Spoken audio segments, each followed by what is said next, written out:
오늘도 레전드 채널을 방문해주셔서 대단히 감사합니다. 긴장의 끈을 놓을 수 없는 스펙타클한 오늘의 사연 바로 시작하겠습니다. 안녕하세요. 50대 중반 아저씨입니다. 친구놈이 유튜브로 이런 거 자주 봅니다. 이놈이 제 사연을 듣고 저도 제보해보라 그래서 이렇게 글을 보내게 되었습니다. 저는 저와 동갑인 마누라가 한 명 있습니다. 저는 골프 용품을 파는 가게를 하고 있고요. 수익은 나쁘지 않게 나옵니다. 먹고 싶은 거 다 먹고 가족들 부양할 정도는 되니까요. 아내는 보습학원에서 어린 아이들을 가르치고 있어요. 참 저희 부부는 아이가 없습니다. 일부러 안 가진 것은 아니고 시험관 시도에 별의 별짓을 다 했는데도 아이가 안 생기더라고요. 결국 그냥 아내와 저는 아이 없이 부부 생활을 하는 것으로 결론을 지었습니다. 초반에는 아내가 정말 힘들어했는데 이제는 여유있게 해외여행도 하고 각자만의 시간을 가지니 좋아하는 것 같더라고요. 그렇게 별 탈 없이 부부 생활이 유지되고 있다고 생각했습니다. 제 삶을 송두리째 뒤 흔들어버린 사건들이 있기 전까지는요. 제가 40년 넘게 친하게 지낸 초등학교 동창 친구들이 있어요. 원래 저 포함 6명이었는데 나머지 3명은 지방으로 내려가고 해외에 나가느라 몇 년 전부터 만나지 못했습니다.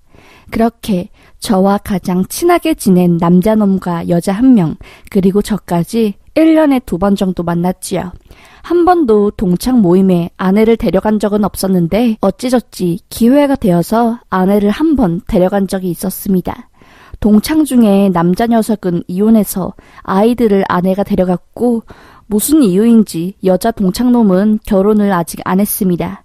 본인 말로는 혼자가 좋다는데 그 속사정은 알 수가 없으니요.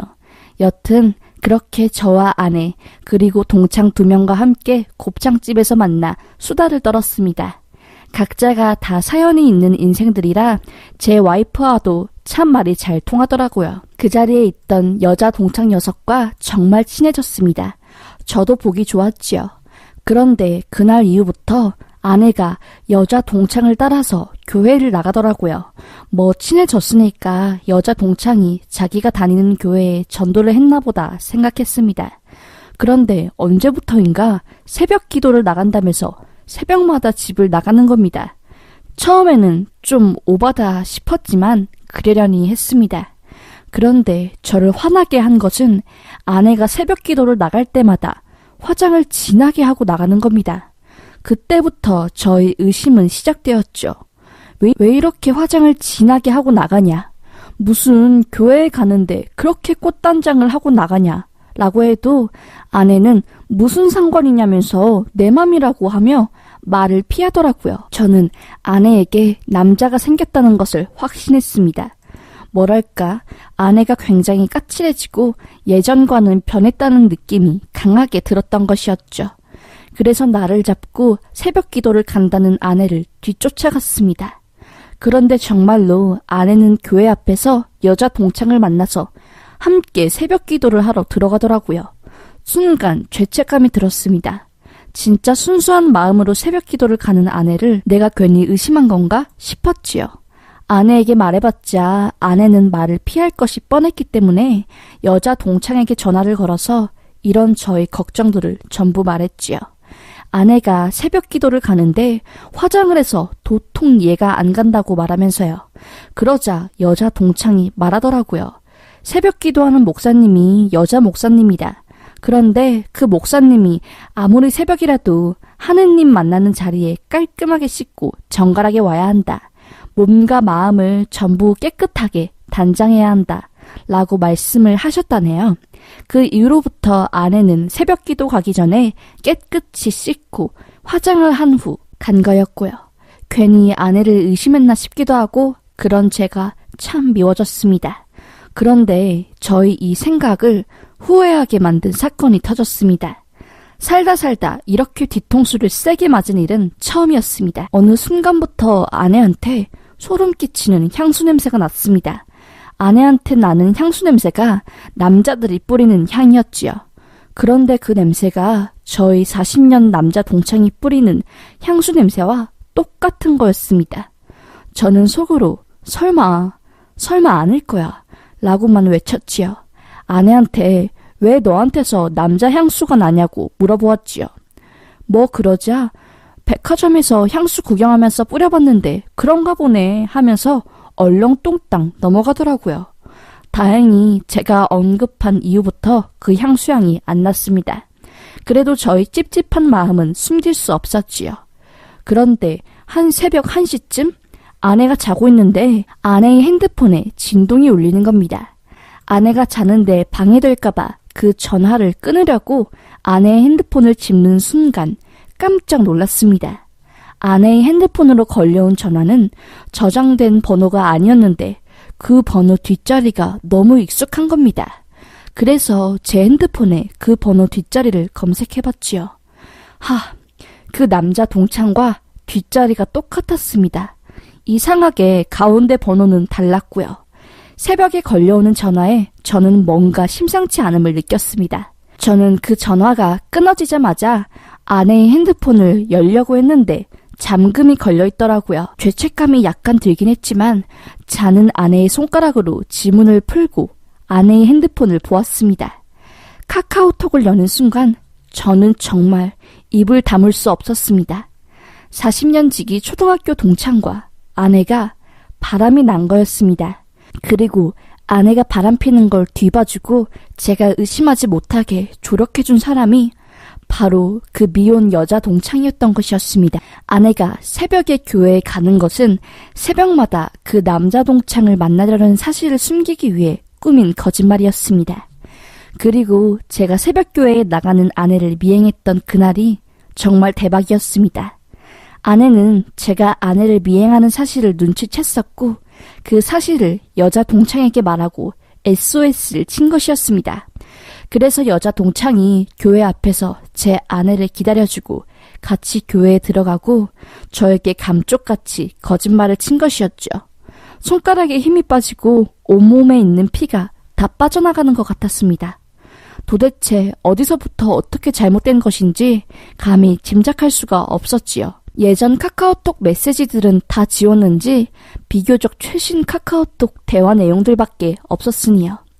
그리고 저는 문자함으로 들어갔습니다. 남자 동창놈이 투폰으로 추정되는 번호로 온 문자들이 있었습니다. 새벽에 자고 있는 아내에게 전화를 건 이유가 참 황당하더라고요.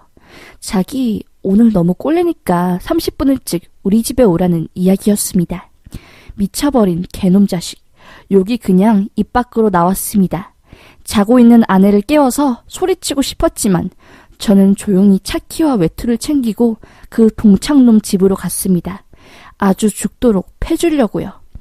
초인종을 누르고 그 동창놈이 문을 열었습니다. 제 얼굴을 보자마자 깜짝 놀라더라고요. 저는 동창놈 얼굴을 보자마자 정말 50인생 처음 느껴보는 분노가 속에서 올라왔습니다. 그냥 그 순간은 눈이 뒤집혀서 뒷사정 생각도 안 하고 동창놈을 팼고요. 피가 나고 코뼈가 부러져 가는데도 저는 의식하지 않고 때려버렸습니다. 너가 뭔데 내 마누라를 탐하냐고, 미친 거냐고 하면서요.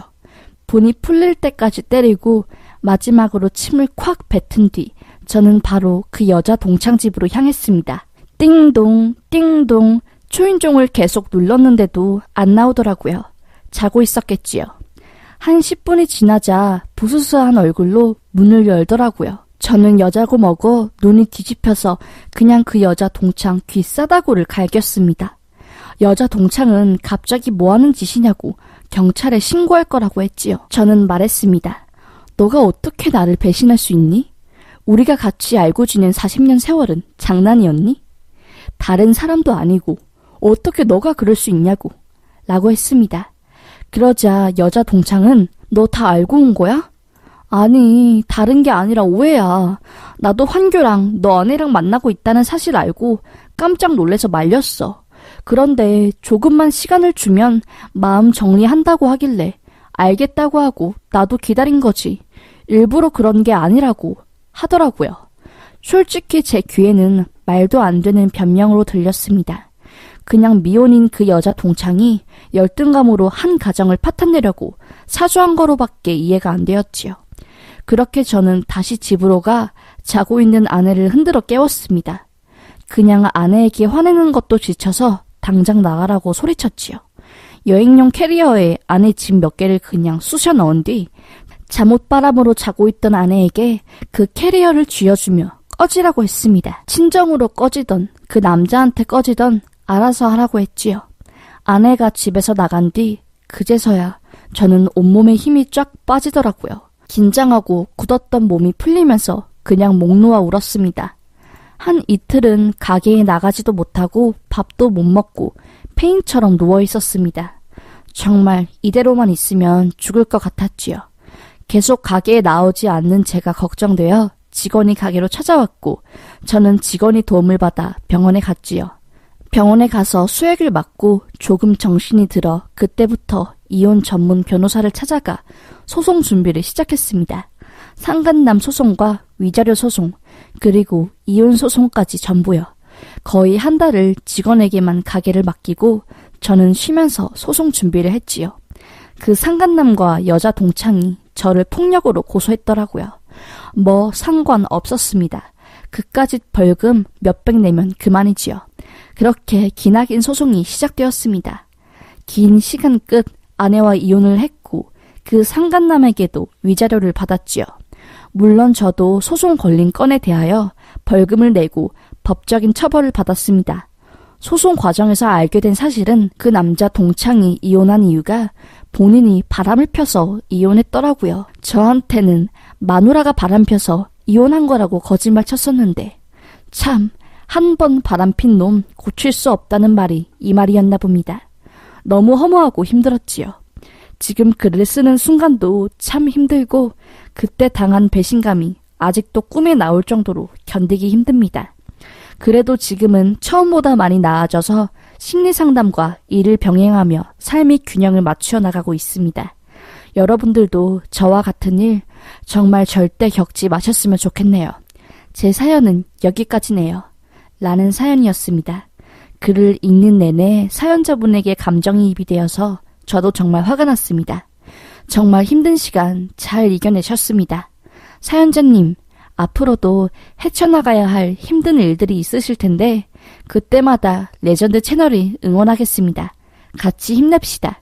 그럼 레전드 사연 여기서 마무리하겠습니다. 시청해주셔서 정말 감사합니다.